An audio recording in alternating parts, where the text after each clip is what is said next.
kejadian teh fenomena ya. Viral sapi bermata satu dan tanpa hidung terlahir di Madura. Viral video seekor bayi sapi bermata satu dan tanpa hidung membuat geger warga desa Banyubesi, Kecamatan Teraga, Kabupaten Bangkalan, Madura, Jawa Timur. Video memperlihatkan penampakan sapi tersebut diunggah oleh akun Instagram @onlinenews_idn. Dalam video tersebut terlihat bayi sapi itu terbaring di tanah, kepalanya diberi alas daun pisang. Saat diangkat, sapi tersebut tampak lemas. Lidah sapi tersebut pun terlihat menjulur keluar.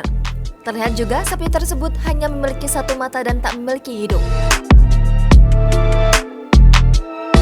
Diduga bayi sapi itu mengalami Silop Syndrome atau silopia. Penyebabnya bisa saja karena faktor genetik, kelainan kromosom, atau terpapar radiasi. Video tersebut pun mengundang berbagai komentar dari warganet.